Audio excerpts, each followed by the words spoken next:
It's amazing to me that, songwriting is done pretty much in solitude. At my age, when I get up in the morning, just the thought of being able to sit down later on in the afternoon.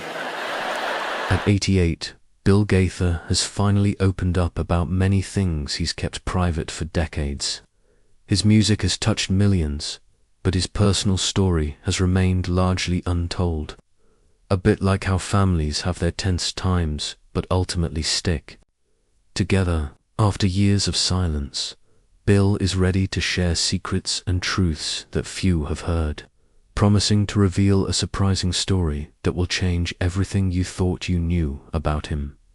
Tragedy struck the gospel music world on July 26, 2024, when 3 members of the well-known gospel group, the Nelons, Kelly Nealon Clark, her husband, Jason Clark, and their daughter, Amber Nealon Kistler, lost their lives in a plane crash in Wyoming. The group was en route to join the Gaither Homecoming Alaska cruise, which was scheduled to depart from Seattle. Just hours before the crash, members of the Nelons had posted a cheerful video on Instagram, smiling and chatting outside their plane in Nebraska City, Nebraska, as they shared their plans to eat before heading to Montana, their final stop before the tragedy. This small aircraft, a Pilatas PC 1247, was carrying 7 people when it went down in Campbell County, a remote crash site that investigators had yet to reach by Saturday. Firefighters worked through Friday night to control a large fire near the wreckage. Gaither management released a statement confirming that Autumn Nelon, Streetman, Jason and Kelly's youngest daughter, and her husband Jaime were not on the plane. They safely made it to Seattle, where they were informed of the accident and joined other artists at a hotel, receiving comfort and support from friends and fellow performers through prayers and songs. The management team also revealed that Autumn and Jaime had since returned home to be with Kelly's brother, Todd Nelon, and his wife Rhonda, as they began the painful process of facing what was ahead. The team concluded by requesting continued support and prayers during these difficult days. During this time, Bill Gaither had yet to comment, but when he did, it indeed confirmed what many had long suspected. Several months after the tragic plane crash, Bill Gaither finally released a touching video tribute to the Nelons. In the video, he reminisced about special moments shared with the family over the years, recalling memories from Kelly's father, Rex Nelons' first appearance on a Gaither stage, to seeing a young Amber sing as a little girl, and right up to their final days. The week Bill Gaither broke his silence also marked the first time Autumn joined the Gaithers for a new taping since the crash.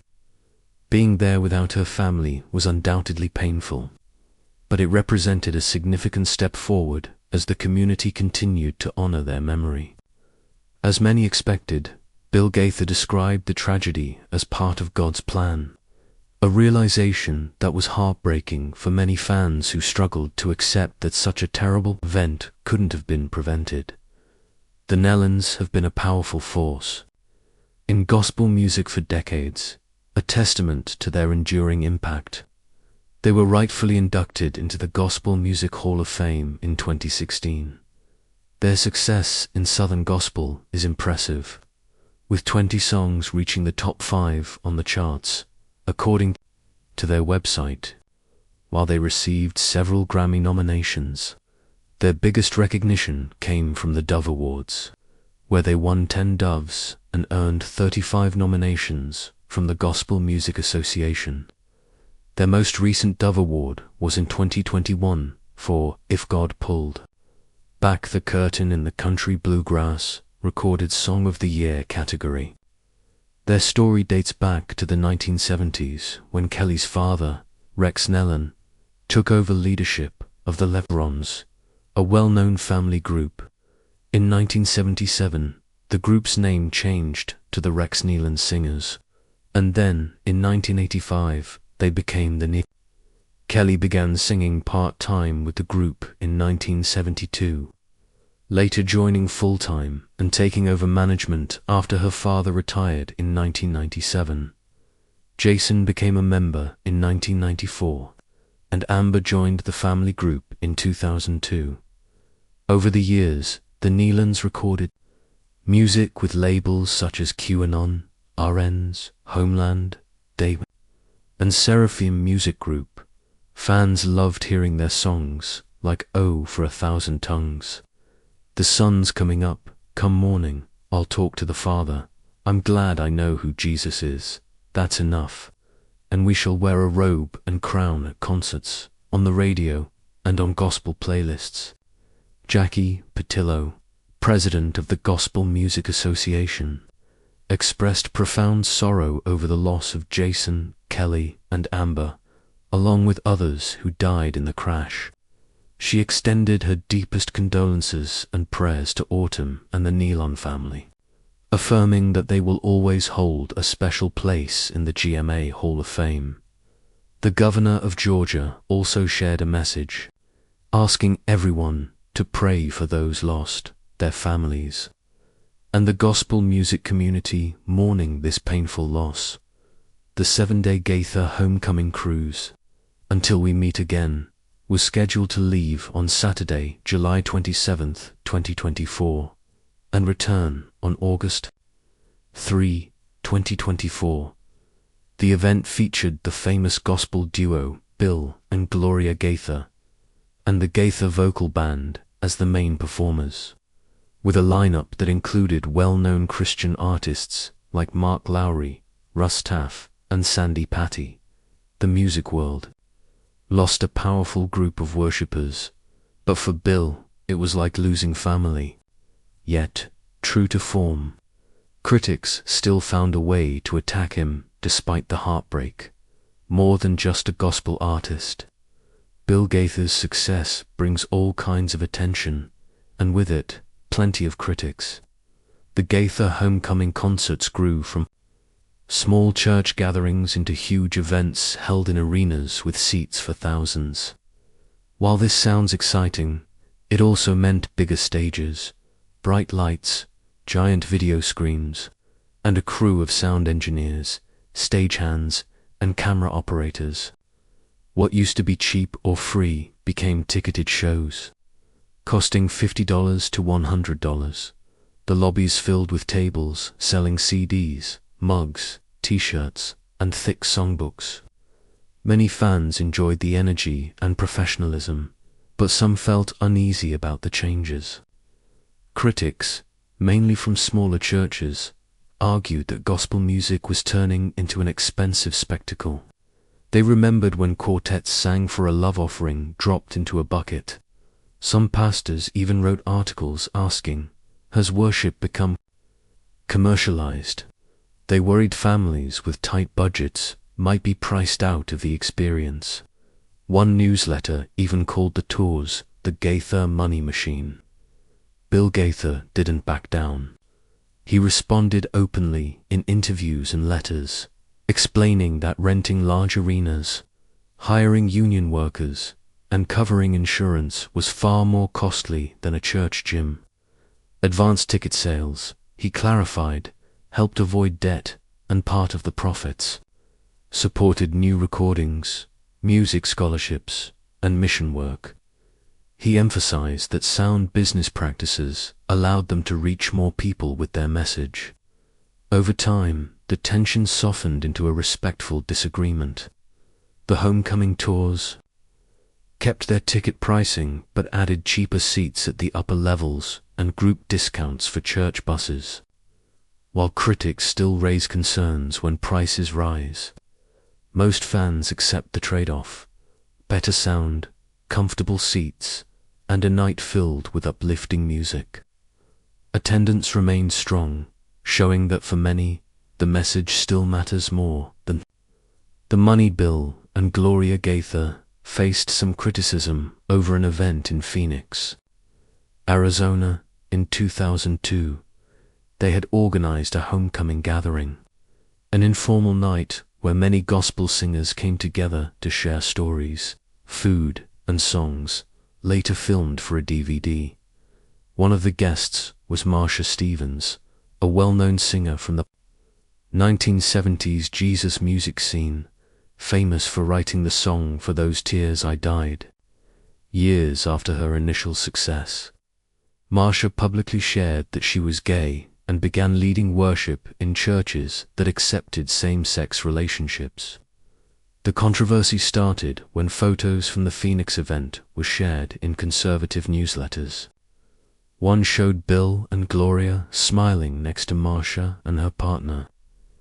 Another picture captured Bill laughing and calling Marsha a real saint. For many who believe the Bible forbids same-sex unions, seeing those images was shocking. Christian magazines were flooded with letters, and some pastors urged their congregations to boycott Gaither's videos, accusing Bill of being too soft on sin.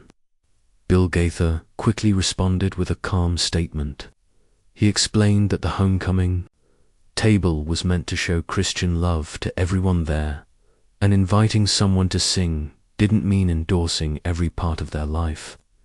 He reminded critics that Jesus often shared meals with people whose choices upset the religious leaders of his time. Bill reaffirmed his traditional view of marriage, but emphasized treating all guests with kindness and respect. Most fans accepted his explanation, though a small group remained unhappy. DVD sales dipped briefly but soon bounced back. Looking back, this episode shows how fast misunderstandings can spread, especially in the internet age. It also highlights Bill's commitment to his core belief: open doors, warm hearts, and songs about grace, even when some don't agree. Bill's frequent critics are no secret. He stands out as one of the rare figures in the gospel world who has built a true empire from gospel music. But just how massive is this empire? Bill Gaither built the Gaither Music Company into a powerful and busy organization. It isn't just a record label. It handles concert bookings through Gaither Management Group, produces television shows, manages copyrights, runs a retail store, and operates Gaither Studios, formerly Pinebrook Studios. The company even has its telemarketing team to support all its activities. Bill also managed the Gaither Family Resources Retail Center. Part of the company is Live Bait Productions, an animation studio led by Bill's son. Back in the 1980s, Bill was connected with Paragon Associates, which teamed up with Zondervan to buy Benson Records, now under Sony BMG Music Entertainment. In 1994, Bill partnered with businessman Leland Boren to start Chapel Hill Music Group in Brentwood, Tennessee. This group, later renamed Spring Hill Music Group, became part of the Gaither Music Company and focused on producing projects like the popular Gaither Homecoming series. Bill has mentored many younger Christian artists, helping to launch and boost their careers. He also worked to keep earlier stars in the spotlight by producing homecoming recordings and tours. Many well-known Christian musicians grew in fame while touring with the Gaithers, including Mark Lowry, Michael W. Smith, Carmen, Sandy Paddy, Steve Green, Don Francisco, Amy Grant, Michael English, Jonathan Pierce, Carla Worley, and Cynthia Clausen.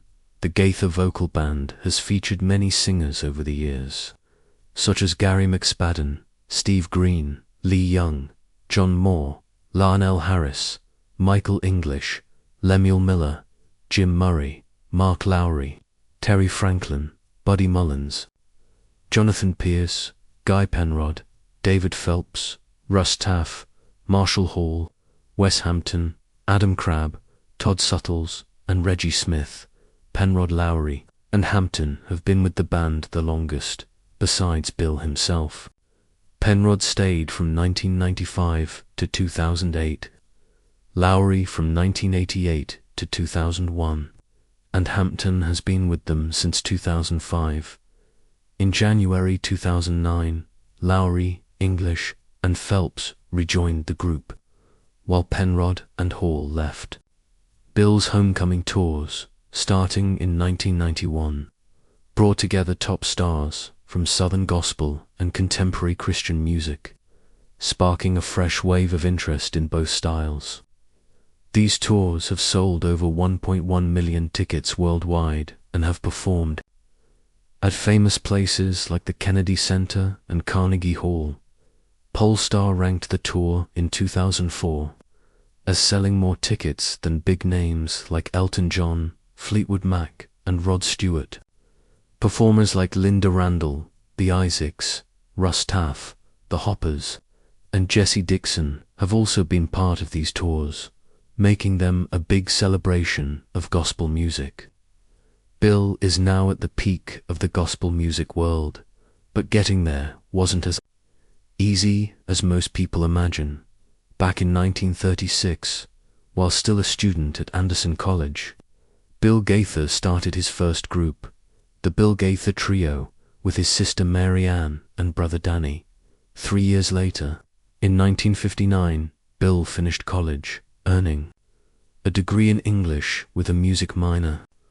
Even though he loved singing and performing, he didn't jump straight into a music career.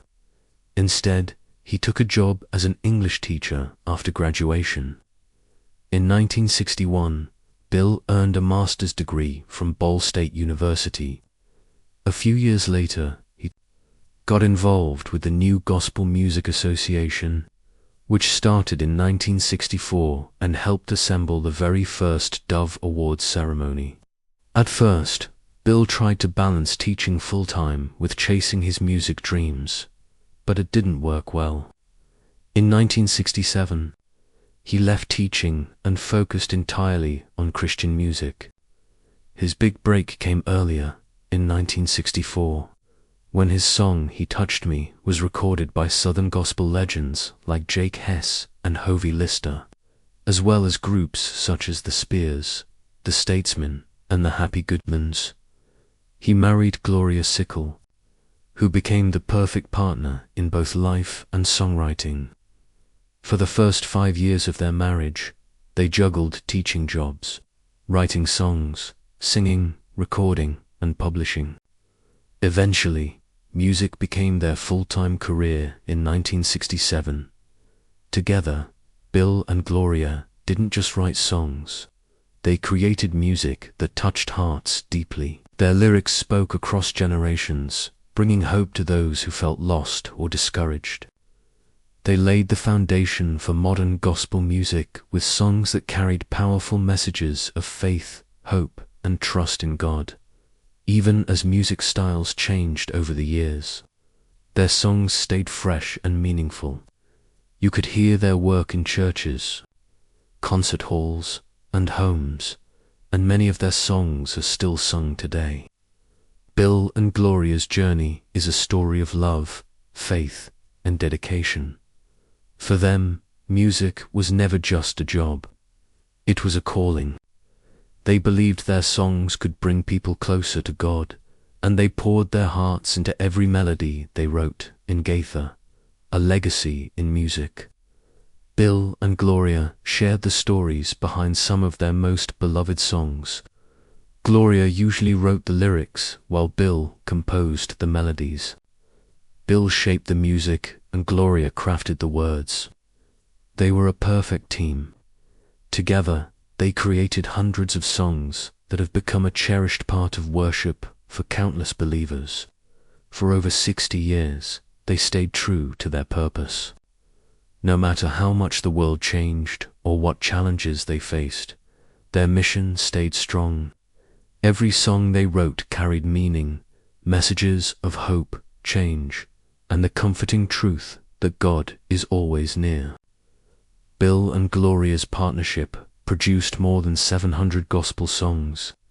Writing so many songs is impressive, but what stands out even more is the deep heart in each one. Their music wasn't just catchy, it was filled with soul and prayer. Take He Touched Me, written in 1963, it beautifully captures the wonder of God entering someone's life.